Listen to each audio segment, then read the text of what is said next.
Hey there viewers, welcome back to Ray of All Trades. In front of me is my nemesis. This Mantis tiller has given me a fit since the very first time I saw it. Belongs to my father-in-law.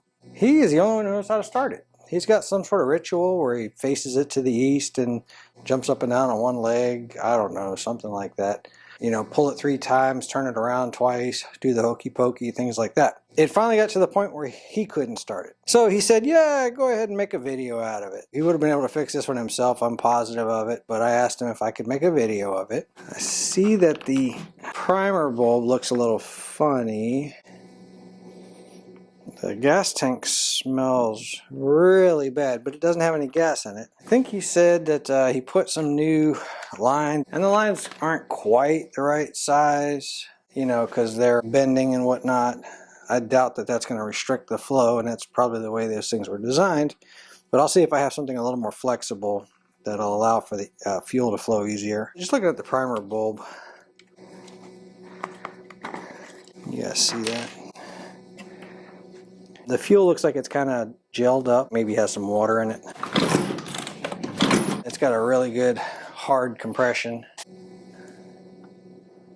Yeah, the fuel that's on there, it's got water and stuff in it. Let's see if we can make some spark out of this thing. Let me try to kill the light so you guys can see it. A nice blue spark on that one. Here's the original plug that was in it.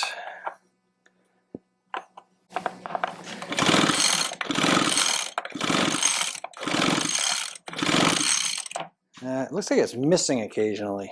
I was getting a spark, but it looks like it was missing occasionally. So we're just going to toss that one and throw a new one in anyway. Pulls over real nice and easy with the plug out of it. Looks like I got a bunch of junk in there though. I'm going to spray some of that out. Normally I don't even do that, but I'm going to spray some of that out and then let it drain. Because if it's got moisture and stuff, I'd like to get some of it to evaporate if I can.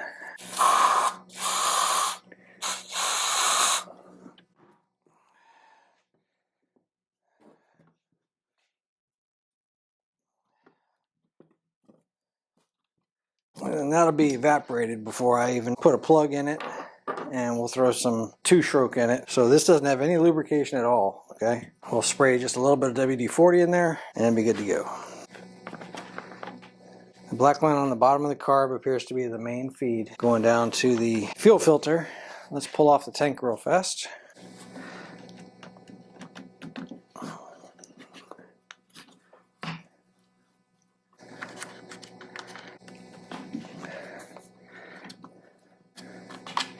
In case anybody's wondering, this wheel contraption he put on the back was for when he's running the dethatcher with it. And he just welded a piece of tubing across here, another one here, an adjustment. Looks like some old edger wheels, something like that. Pretty cool idea. If y'all want to copy it, now would be the time before he patents it. Then you have to pay for it. I don't know. Somebody might have already patented it. I'm just kidding.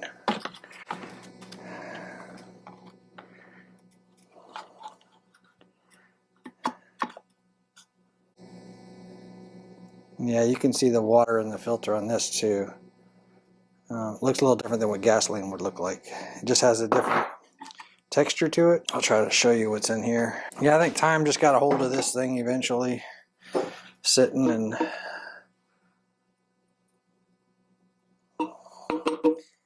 You see it's got a gel to it, and it kind of, I don't know if y'all can see that. Yep, smells really bad. Looks bad. All right.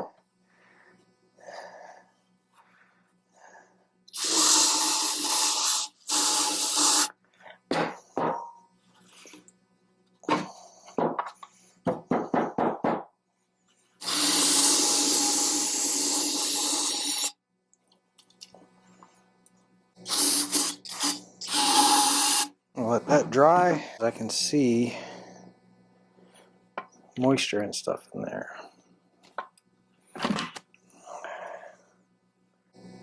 I can see moisture in the lines.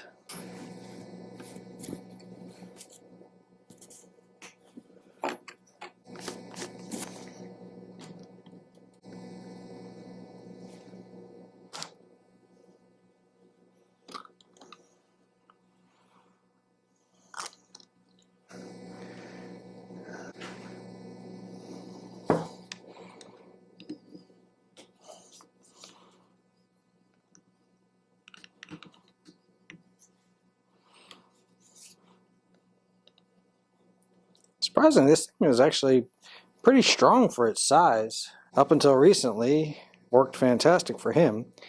Not the rest of us. Right, Chris?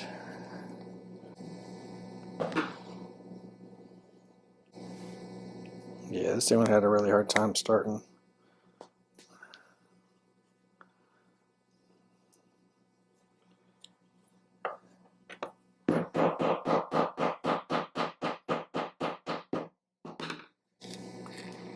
There we go. Y'all see that water in there? It's a bit puddles versus being a fuel. Yeah, see how it's all gelled up in there?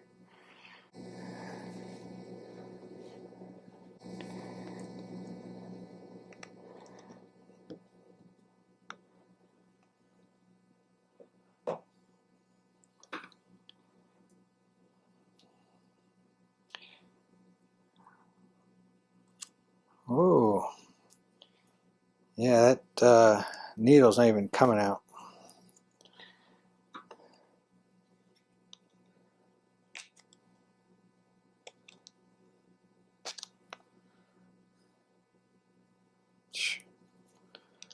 Well, I did it because that one there is broke right off.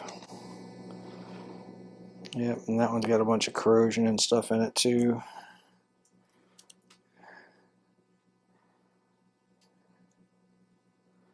And more water. Even the fuel inlet screen is kind of clogged up. Tell you what, I'm just going to look for a new carburetor for this thing. That'd be the easiest way to do it. I don't think that's probably a $10 carburetor or something like that. Wouldn't even surprise me if it came with new fuel lines and breather and fuel filter and things like that. Anyway, I got some stuff ordered for it. I'll be back with you guys soon. I was able to find a Chinese kit for this thing. Hoodell C1U-K82. I don't know that I've ever used that brand before. I never noticed that it's the same parts, just they even get the same picture when you're looking at them online. Brand new fuel filter, brand new vent filter. This would be your supply line, right? This would be your return line, the green one. And then for the vent would be this black line coming up out of here. So brand new one of those. Looks like they gave me a different sized grommet. We have to use that. For some reason, they always give you a couple extra primer bulbs. New air filter, a couple new carb gaskets. A little concerned on that one because the gaskets that came with it, the gasket that it needs has a hole here in the center on the bottom. These are off to the side. I can see the impulse hole right there, so I'm a little bit scared to change that out. Well, no, I guess I need to because that impulse line is off to the side like that. Looks like it lines up right there. So this would be the one against the carburetor. The carburetor goes on like that. I need to verify that this passage comes over to here. That looks pretty close, doesn't it? I don't know how in the world that gasket would have worked on there because it needs to have a passage over off to the side. This one's off to the side. So let's get rid of the parts we don't need. Let's see which size grommet is this. Looks about that size. So I think we got the right grommet on there. Let's take all these parts I don't need. Try to show y'all one more time. So all that corrosion, there's your needle right there. It's completely frozen in there. The tip of it broke off when I was trying to pull it out. Let's check this gasket. So this gasket would have worked if the carburetor hole lined up there. So, but that passageway comes all the way across this side. That hole lines up to that passage, but the carburetor didn't. The carburetor passage was off to the side, not in the center. So even if it was on there, it wouldn't have worked. Right, so this gasket, yep, that passage right there lines up with that groove. That's weird because this thing was running. So I don't know if it just had enough of a gap or what. That hole lines up there. I've already checked the gasket against that one.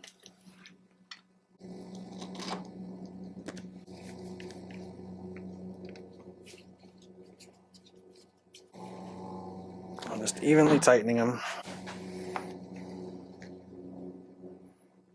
Let's go ahead and get get this in place. Just lift up the throttle cable just like that, and then verify it works.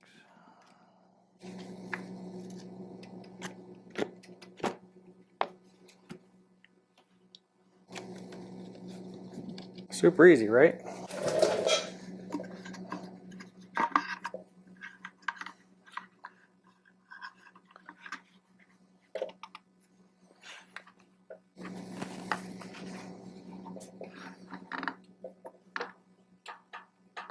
Let me get a blunt flathead screwdriver to help push that in. You can try to take a pair of calipers and measure and everything else, but generally if it's really close like that, it'll still go, and then just blow through these and make sure you still have passageway.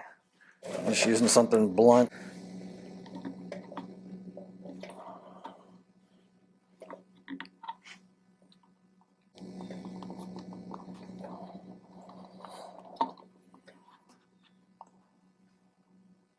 Okay.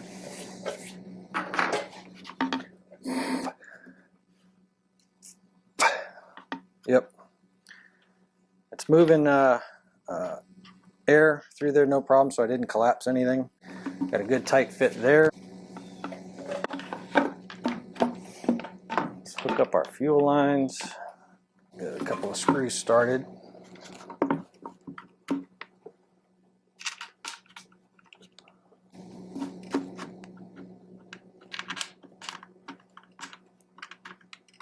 Get the fuel line on the bottom connected, pushing out on this side, pulling in from that side. Tells me the bottom is the, let me take this off so you guys can see.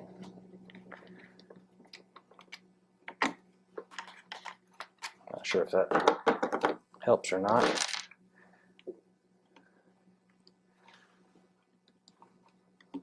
So that line goes on the bottom.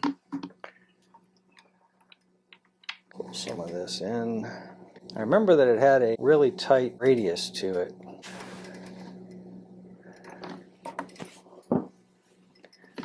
This thing might be temperamental enough that we have to adjust that grommet.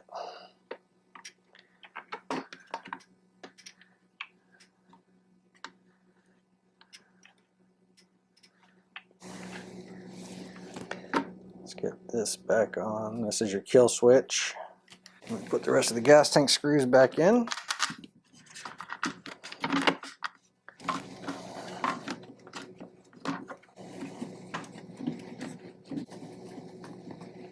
Like I said, if I can start this thing, it'll be the first time ever. It's a running joke in our family about me not being able to start this thing.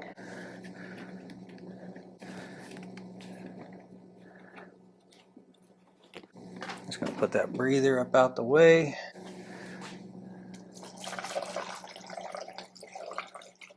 Get some fresh two-stroke in there that I just pulled from something else. Okay, let's take a peek and see what happens when I prime this thing.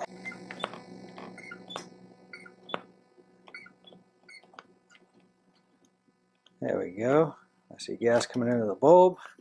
I see the air bubbles coming out on the green line.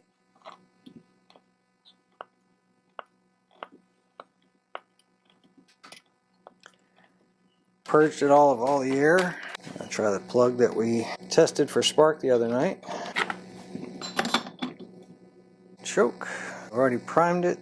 Let's get this thing on the ground so we can give it some pulls. Looks like it's in the run position on the toggle switch. Got my adjusting screwdriver.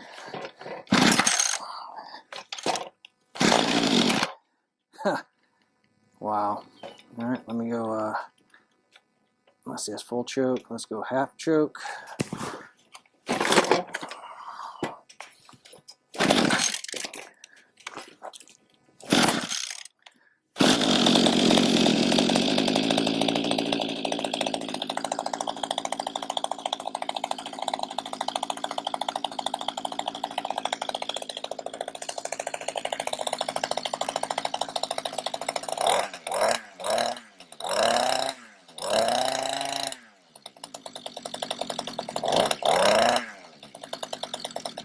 Not bad. Let me bring that idle up just a little bit.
not sure what you guys missed because the camera shut off by itself.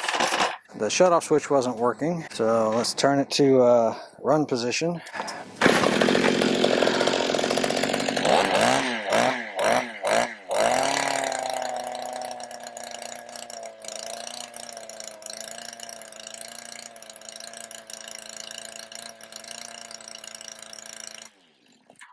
She's loading up a little bit. It's more burble than it needs to be. So it's running rich.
Unbelievable. First time I've ever been able to start this thing. Runs pretty good though now. Yeah, I'm quietly doing a high five to myself.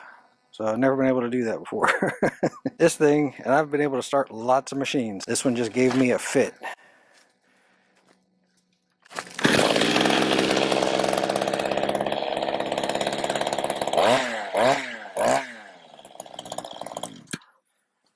There you go, Pop. Got it running. Now you can go back to running the dethatcher and stuff. Anyway, Mantis, really quick rebuild with a Chinese aftermarket kit. Hope you guys got something out of the video. I appreciate you guys for hanging out, and I'll catch you on the next one.